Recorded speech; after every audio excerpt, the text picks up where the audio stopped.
Welcome to the Execution is King podcast, where we talk to successful startup founders, investors, and ecosystem builders to uncover insights and best practices for the next generation of great global startups. I'm your host, Joseph Siebert. Today we're featuring Justin Koffenberg, Managing Director of Rally Ventures. Joining me today is my co-host, Rob Weber, partner at Great North Ventures. How you doing today, Rob? I'm doing well, Joseph. Thank you. I have this sort of topic on the top of my mind today. I've been thinking a lot about just my bucket list, and some of the items on my bucket list are events or experiences that I want to do in my life. And for me, one of the ones that I was able to accomplish about 3 years ago is actually just attending a Super Bowl. I'm a big NFL nut, super hardcore Minnesota Vikings fan. And but I'm curious, Joseph, do you have any bucket list kind of events or things that you want to accomplish in your life? Ooh, that's a pretty long list. Let's stick with events, bucket list events. I'm a big disc golf guy. I've been disc golfing for like 15 years, and I'm really not very good. So sometimes I lie about how long I've been disc golfing to people that I run into on the course because I'm really not very good. But anyway, I'd love to attend the World Championships. It's been in the news lately. I don't know if you saw it. They're calling it the Holy Shot. James Conrad hit it. I don't want to put any spoilers out there, but it's kind of a big deal. They're getting on ESPN. And yeah, I really just want to attend the World Championships for disc golf sometime. I would say I would maybe add to this one. I want to go to on the 4th of July when they do the hot dog eating contest with Joey Chestnut and all that. That's one I always think about. Man, that'd be so cool to be at. But yeah, I've always wondered. I've never had a Nathan's hot dog, but I wonder if they're like just really good marketers, or if they have good bulk prices, or if the hot dogs are really good. Like, how did they end up being the one that people just eat more and more of at any sitting than any other hot dog? Yeah, if you can do more than 76 in 10 minutes, then you need to go out and compete against Chestnut. Yeah, I don't know if I can go against Joey Chestnut. He might be the GOAT of eating competitions. But tell me more about the Super Bowl. You finally made it to the Super Bowl, hey? Yeah, so I did make it to the Super Bowl back in 2018. It's kind of a funny story and actually pretty sad. The Minnesota Vikings were in the playoffs that year, and we played against the Saints, and it was the famous Minnesota Miracle play where Stephon Diggs caught a game-ending touchdown, like a walk-off touchdown where we beat the Saints. So I purchased, I'm so confident we're going to win the NFC Championship game and then go to the Super Bowl, which happened to be in Minnesota, Super Bowl 52 in 2018, that I in advance bought my Super Bowl tickets. So I was going to check off the Super Bowl, bucket list and see the Vikings in the first Super Bowl appearance in decades. Well, the Vikings went out the next weekend and got their complete ass kicked. And the prices just went way down because all the local fans that were going to go see the Vikings play no longer wanted to go. And so I said, well, I might as well check out the bucket list and go see this game. So I go to one of these VIP parties before the Super Bowl, and who do I run into? Today's guest, Justin Koffenberg. He's there with his wife, and I'm there. My wife's with me. And we end up talking for a while, and I come to find out, since Justin had sold his prior company, Sport Engine, just a couple years earlier to Comcast NBC Sports, who had the rights to the Super Bowl. Justin had way better seats for me, and I'm pretty sure he didn't have to pay for them. He got to have the kind of NBC Sports experience at the Super Bowl. But in any event, I didn't really care much about the game. The Eagles did win that game, and I was still bitter that they beat my Vikings. But Justin Timberlake did do the halftime show, so that was kind of cool. Well, that's enough painful Vikings memories. Why don't we kick the episode off? Hi, Justin. Welcome to the podcast. Thank you. Glad to be here. Appreciate it, Joseph. Yeah, it's great to connect with you today, Justin. I know you and I go back many years. And, just for our audience, can you provide a little bit of background, what you're doing before Rally Ventures, and kind of walk us through your entrepreneurial journey a little bit, and then maybe that can take us into what you're working on at Rally. Yeah, glad to, Rob. Good to talk to you again, too. So, yeah, quick background. I grew up in Shakopee, Minnesota, and had a very entrepreneurial father. So we used to have family meetings, sitting around the table once a month as kids. And it was the same agenda every meeting, every month for 18 years, which is what can dad invent to make them rich? So because dad's a little sick of sitting on 169 in traffic, commuting to and from the office every day. So myself and my three brothers, we'd sit around the table with my dad, writing down, what I can only imagine was a series of, truly awful ideas.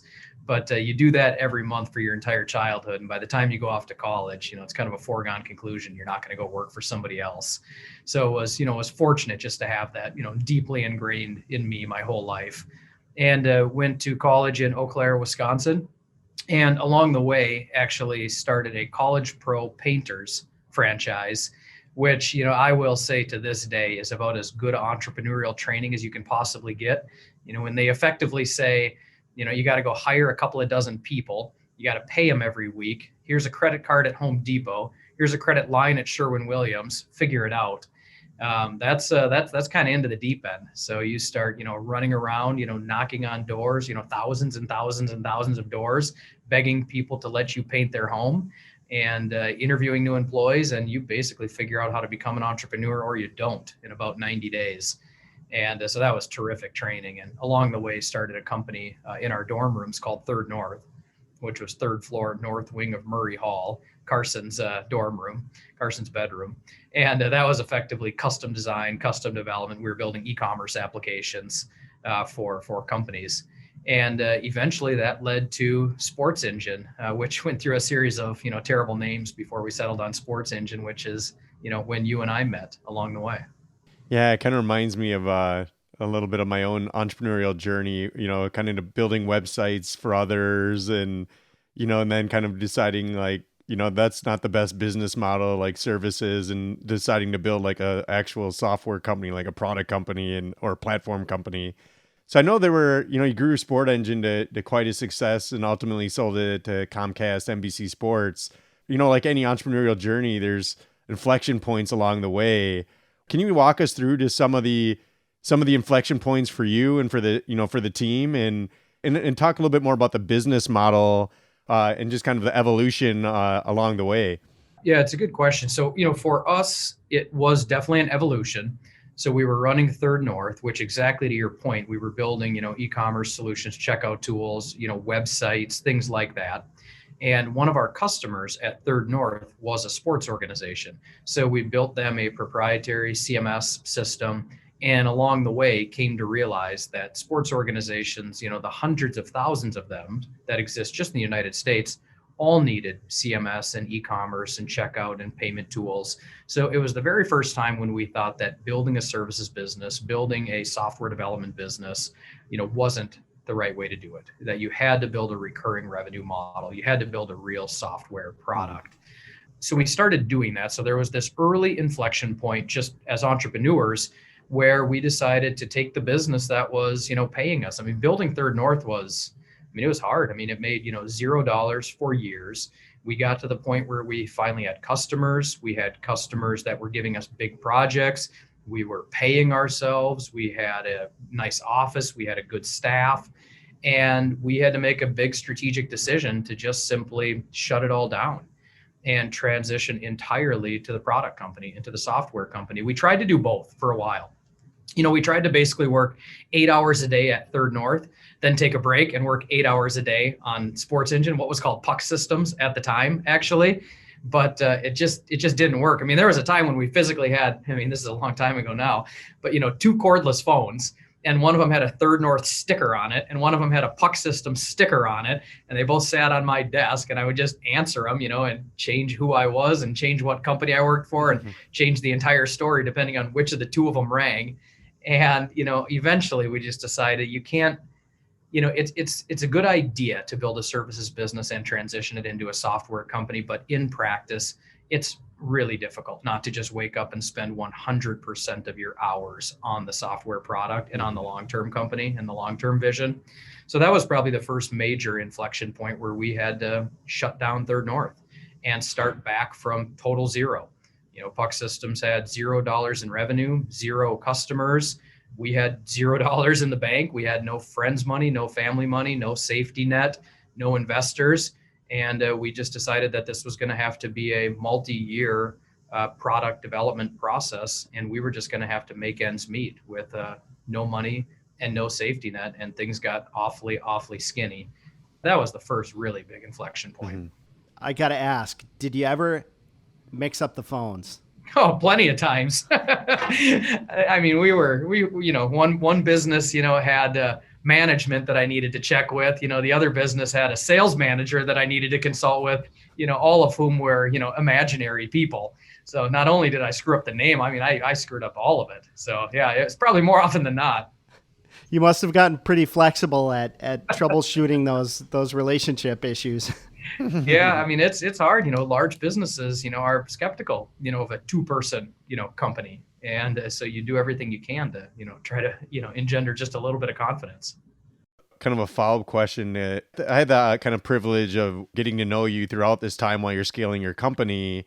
And as a founder who, really bootstrapped a company, in particular, not being very acquisitive in the business I started, I always thought it was really interesting. I know your team you guys made a number of acquisitions over the years. And I think that's something I see with a lot of founders kind of struggle with that. And I've always been impressed by kind of your vision. Is obviously a lot of people really fail at M&A. And it seemed like that was became a part of the growth strategy as Sport Engine. Quite frankly, before you guys, it was a really fragmented market, right? And can you talk a little bit about maybe some of the lessons you learned as a founder and CEO, kind of driving overall just market strategy and kind of M&A, and how did you wrestle with, which kind of targets to go after as you were scaling? And I think it'd be really interesting to, maybe to hear a little bit more about, some of the lessons learned there.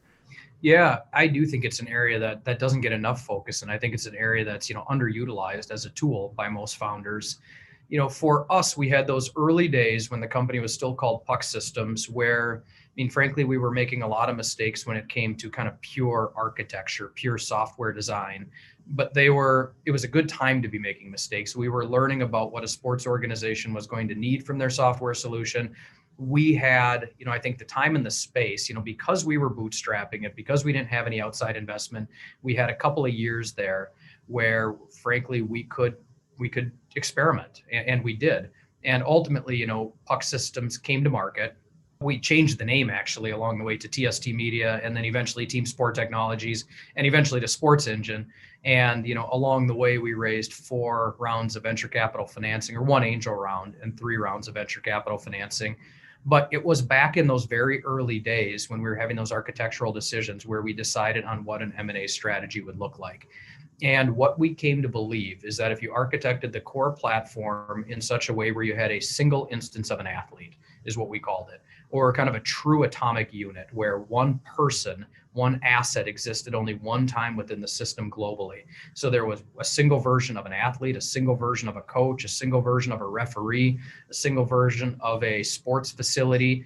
And to that single instance of a person, to that single profile, you would append additional data depending on what they did. So your soccer life, your hockey life, your softball life, all of those things became data points added onto your single core profile over time. And because of that, the system was going to be very, very intelligent about understanding who the user was, what their credit card was on file, what was the single aggregate family calendar for all the sports in which you participate. If you have that type of technical architecture, then you get very smart at the profile and the identity level. Our belief is that if we always owned the identity and we always owned the profile and we always owned kind of the things that go natively around that, like the fintech stack, the credit card on file, the calendar, then we could add on acquisitions that were complementary on a sports specific basis. So we came to believe that you didn't have to build the soccer statistics engine. You could go buy a company that did that. You didn't have to build the volleyball tournament management engine. You could go buy that. You didn't have to build the wrestling meet management engine. You could go buy that, as long as each of those things were integrated deeply into the core identity at the sports engine level, so that you were never duplicating an instance of a person. You were never creating a second login for mom and dad. You were never creating a second credit card on file. So as long as that core identity remained true and always was the identity, even for the acquired entities, that you could build a really effective M&A strategy where the end user didn't see any degradation of usability. It truly felt like native applications, even though they were acquired. I think the actual technical architecture and the strategy of M&A was why it ultimately became a success and a financial success. In my experience, observing other startups and growth companies, where usually things kind of go wrong are kind of in twofold. It's either the cultural fit is just really bad, Yep. or you just never have a really strong integration. Many of your acquisitions with Sport Engine over the years, were there large teams involved, or was it generally more you acquiring this kind of adjacent functionality that you could plug on the platform, but there weren't a lot of people and cultural issues? I don't know, how many employees did Sport Engine have, through the exit? Got to be a pretty large group, right? And I'm just kind of curious how you maintained a strong culture, throughout these acquisitions. Yeah, it's a good question, Rob. So yeah, Sports Engine, yes, we did have more than 500 full-time employees at the company. And the way we thought about M&A was that, it was kind of like a layer cake, like a series of priorities. So priority one, don't even consider acquiring a company unless it can be technically integrated in the way we want to integrate it. As long as that's true, then the second consideration becomes, who are the people? The people are critical to successful M&A. So are they a cultural fit? Are they good people? Do they want to be part of the combined entity? What are their respective skill sets? So we spent a ton of time on that. And we were really fortunate in the sense that we had a HR team and an HR leader at Sports Engine who was exceptionally bright and exceptionally thoughtful and smart around that topic. So we were going in and meeting with the teams during the M&A process. We were really spending a lot of time looking at what our current company organization chart looked like, and then what the potential new org chart would look like. We were talking about how people who might come with the acquired entity plug into that org chart, or how they don't fit into that org chart. So we were spending a lot of time on the people. And then what we tried to do is, following an acquisition, we tried to just be, really forthright and talk to the staffs that had been acquired and talk to them about what the vision for our business is, what the vision for that acquisition is, how we see them fitting into that, and trying to just be, really frank with them. And I think that built a lot of trust. It also forced us to get comfortable with a remote work environment. We had some acquisitions where there were, 5 employees. We had other acquisitions where there were 50 employees. But it doesn't matter if there's 5 or 50. You have to do it the same way. They have to have a good onboarding experience. They have to feel like they're part of the family. They have to feel like they're not off on an island in a remote office. They can't feel like a second-class citizen because they've been acquired. I mean, you're right. It's as long as you can integrate, then after that, the other 90% of the work is people. It's great to hear the background on Sport Engine and some of the lessons learned. I'd like to change gears and talk more about what you're doing now. I know you have joined Rally Ventures. Being on both sides of the table, I think it's very interesting. How has your entrepreneurial background kind of shaped the kinds of investments you're looking for at Rally, and maybe some of the other activities that you get involved with working with startups? Yeah, you bet. So the background with myself and Rally was that's a firm founded by 2 partners, Jeff Hink and Charles Beeler. And they actually, prior to Rally, they were running a venture capital firm called Eldorado Ventures. And Eldorado Ventures led Sports Engine Series A in 2011, a $3.5 million Series A. And Jeff and Charles led that investment. Jeff joined our board at that time.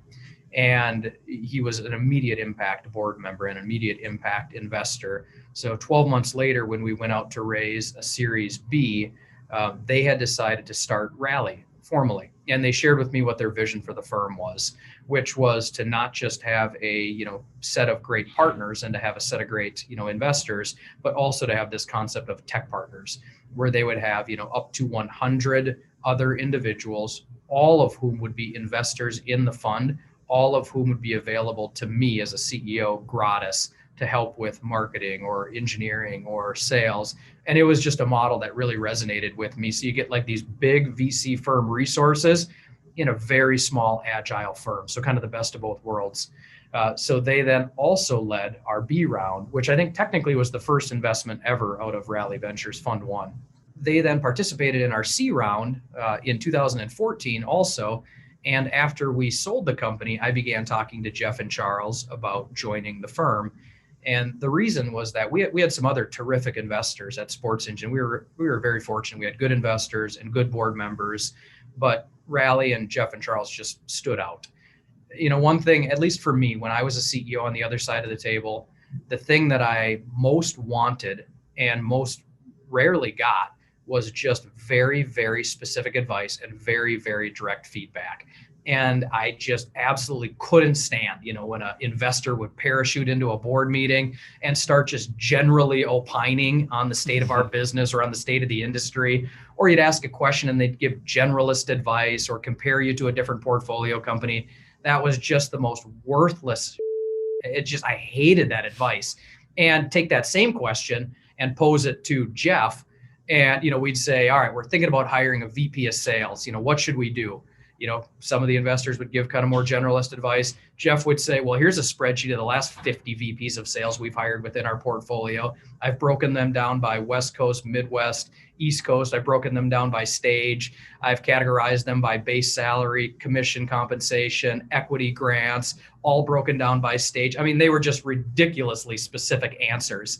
And when you're a first-time CEO, that is so empowering. You feel like you're making a decision with confidence for the first time in your life. And that's how Jeff answers every question.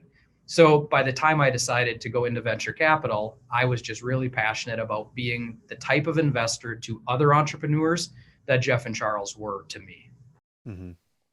In my prior experience before starting our fund, I made a lot of angel investments, and through those experiences, saw a lot of the same bad advice or generic advice that, it's great when operators, start a fund. And great when you have talented people like Charles and Jeff who can really share true wisdom that comes from actual experience and not just speak in generalities and whatever. And I think it's really special what they've been able to build, and now with you there. I noticed. I know you have this new venture studio called Rally built. Can you tell us a little about why you started that and kind of compare and contrast that to maybe, starting a business outside of a venture studio, since you've done both? Yeah, no, glad to it. And I'd actually love to hear a little bit about what you're doing at Great North also with your studio. From a Rally perspective, kind of the way we think about it is that, the overwhelming majority of our time is spent on traditional investments. For us, that's, seed, or we call it kind of late seed or early Series A. And typically it's about 1/3 into cybersecurity, about 1/3 into what we call SaaS plus, which is basically like a core business software plus fintech. And then about 1/3 into what we'd consider kind of deep tech. Typically it's AI or ML, but applied to a given vertical industry. And so we're pretty narrow, really. It's kind of 1/3, 1/3, 1/3, but only late seed, early A, only enterprise software. So that's still the overwhelming majority of our time. But what we've come to believe is that in a couple of situations, not often, but in rare situations, maybe once a year, maybe a couple of times per fund, there's a particular problem that we have unique insights on. And we feel like we might have an unfair advantage in that specific area. In those situations, we believe that based on our networks, based on the other entrepreneurs we know, the other executives we know and want to work with again, that there's an opportunity for us to actually incubate that business inside of Rally. And it's an opportunity for us to bring our whole tech partner network to bear, our whole networks to bear, early capital to bear, and to help a company be created, build it inside of Rally, and then ultimately spin that out and invest in it as a proper fund investment.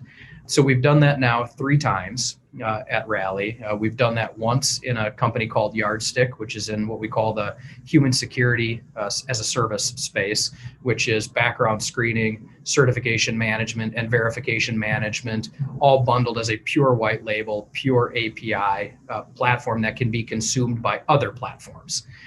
So if you're running a hospital system software platform, or a school system software platform, or a 4-H or Boy Scouts software platform, or a delivery or a B2B logistics platform, you should have a platform like Yardstick deeply natively integrated. So all of your employees, all of your drivers, all of your gig workers are not just being background screened, but their certifications are being verified, their verifications are being confirmed. If they need ongoing training, that happens natively within the platform. And that was all inspired by my experience at Sports Engine, where we background screened millions of coaches, which had a direct impact at the safety of youth athletes. So that's the first one. We did another one in the cybersecurity space that we're not quite at liberty to talk about yet, but that one is going to be kind of getting public here in the coming months. And then we're working on one right now in what we generally refer to as kind of the kind of deep fintech rails space, having to do with payments optimization, kind of deep at the interchange level. So that's a company that we haven't begun to talk about yet, but it's going through the process now. So we won't do this terribly often, but we'll do it when we believe that it's a space we have a lot of passion around, we have a lot of insight into, and there's not a suitable traditional investment to make. Oh, I think it's awesome. And when I hear you describe how you use your tech partners to provide this high level, this really top of sort of the tier support to a startup. I'm a huge fan of kind of fractional support in a startup. I think it's, so important that you build a strong foundation from the beginning, but a startup can't have, a super senior person in every functional role or every technical role at the beginning.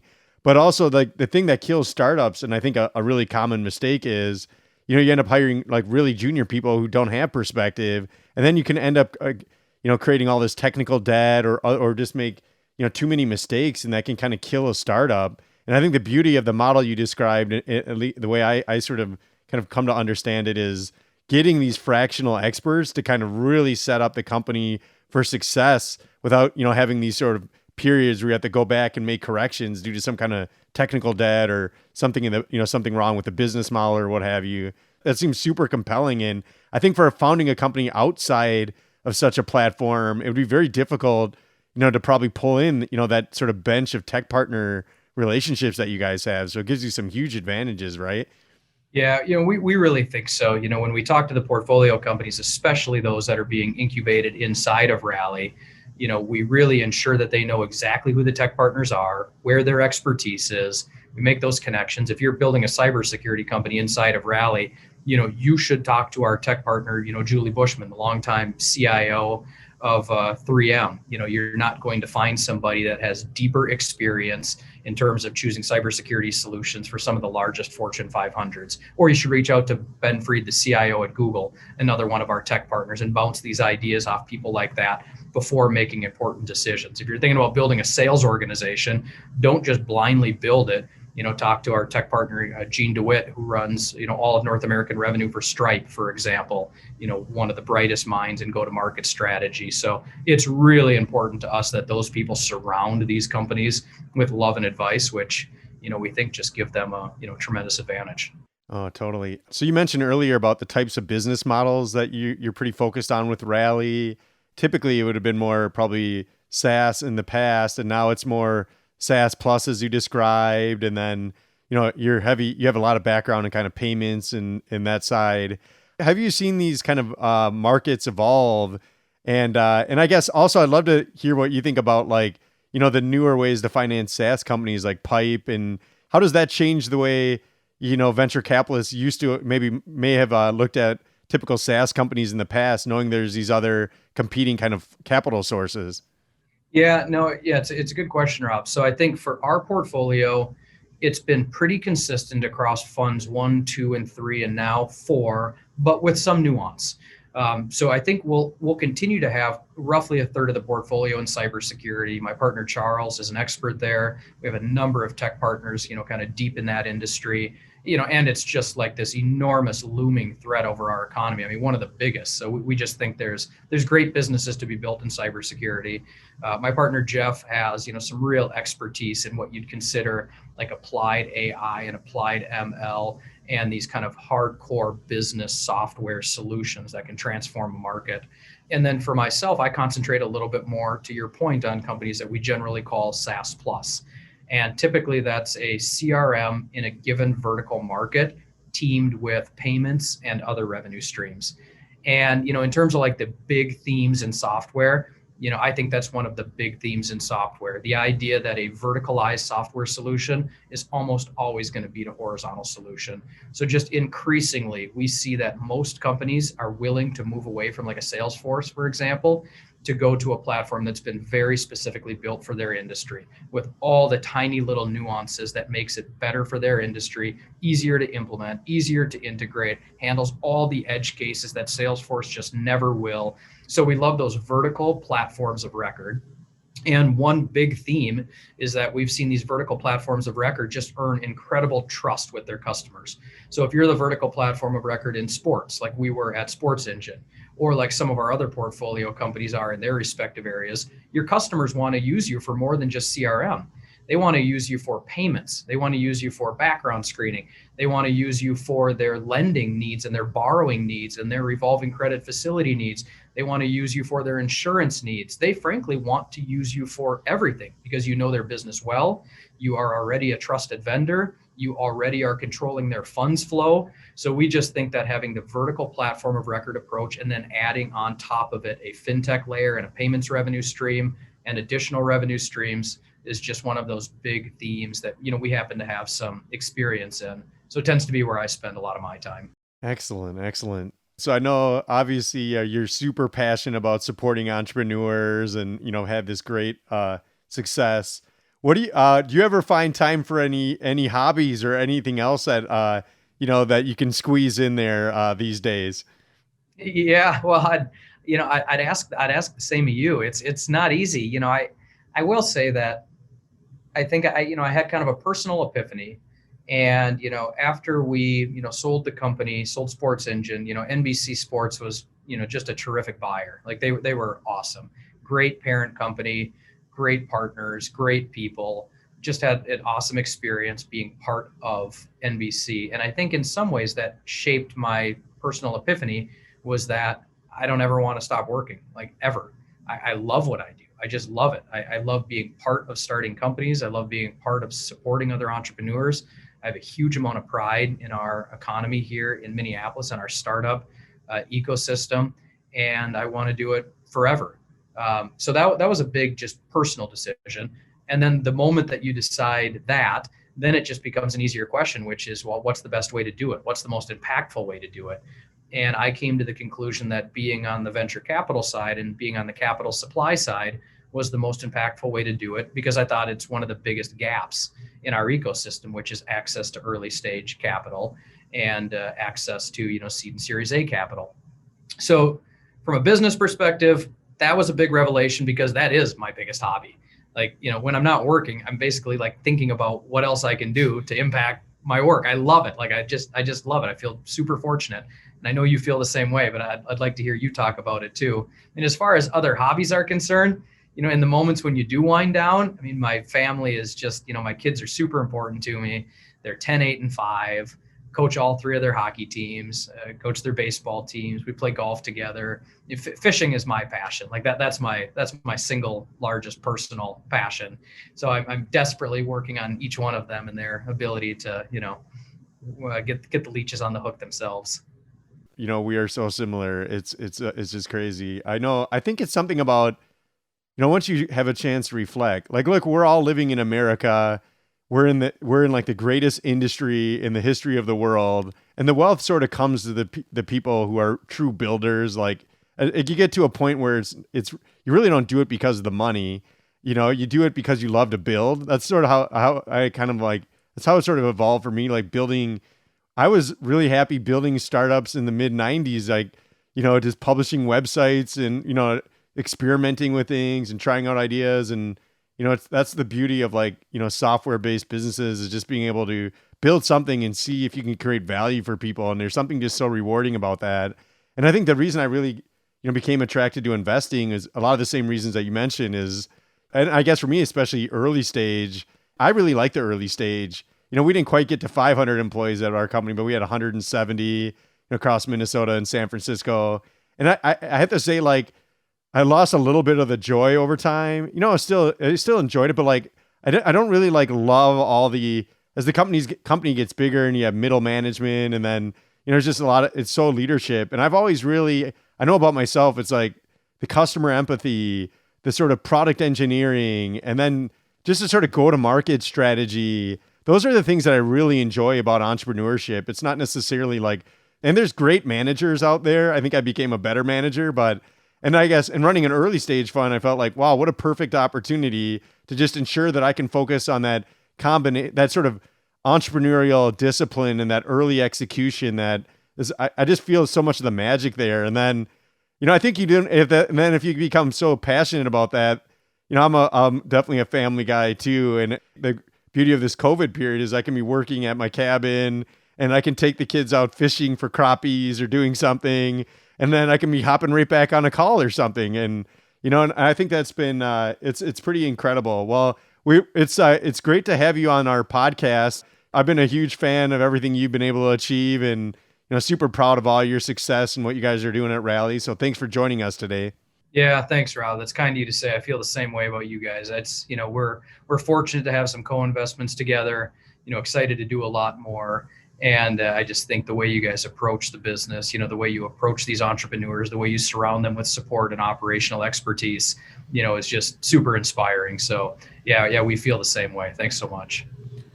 Before we let you go, Justin, I just have one last question. I like to ask all of our guests if there's someone you've seen lately that's executing at a really high level that our listeners might not have heard of, somebody who's been flying under the radar, or maybe it's a startup. Yeah, good question, Joseph. Let me think about that. Well, I'll mention two of them, two that come to mind. So one of them is a Rally portfolio company locally here. One of them is not. So the Rally portfolio company located locally here is a company called Parallax. And Parallax it's founded by a gentleman named Tom O'Neill, who prior to this was the CEO at the Nerdery, was part of a, team that built a very, very successful business there. And, we talk about this concept of founder market fit, and Tom has extreme founder market fit. So he saw very, very firsthand the needs of a large scale software engineering firm and a large scale outsourcing firm. And he saw that there was no software that could truly help them manage their capacity, maximize their hours worked, understand what their incoming work is, understanding what talent they had in the building, understanding how that influenced, what they needed to recruit for and hire for to match the people to the work. And he built an incredible software platform, one of the better tools I've seen built in years, beautiful UX, super usable, called Parallax. And now I just like find so much joy in watching how they operate. Like they grind. I mean, nobody outworks this team, he and Dave and Amanda and the rest of the team there. And to now see them go from just grinding for the first year and a half to now sales look like they should, look like they deserve to look, which is a really steep curve. They've gone from 0 to more than $1 million in ARR quickly. Now they're just, accelerating beyond that. So that's one that, we get to see day in and day out operate as part of the portfolio. And they're just the type of people that you want to see rewarded because they're such executors and such grinders. And they are. They're just doing a fantastic job.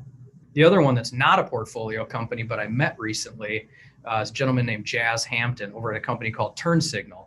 And I got introduced to Jazz a few months ago. And we talked at that time a little bit about his vision for TurnSignal being effectively an onboard application, in your car as you are driving. And in the event of a traffic stop, you can effectively turn on TurnSignal, have an attorney or have a lawyer instantly present in the car, talking to both you, the driver, and the officer who may be approaching the vehicle, ensuring that it's a traffic stop where everybody knows their rights. It's a traffic stop that doesn't result in unnecessary violence, a traffic stop that's handled the right way by everybody involved. And I thought just a super smart way to approach that problem. I was really blown away by Jazz and by his co-founders. And then to see their updates, a couple weeks later and a couple weeks later and a couple weeks later, and to see the progress they are making, I was just really inspired by the way they're executing. So they're not part of the Rally portfolio company, at least not at this time, but I've just been super impressed with them. Great. Thanks for sharing. And again, thanks for coming and visiting us and being on the podcast. Yeah, glad to do it.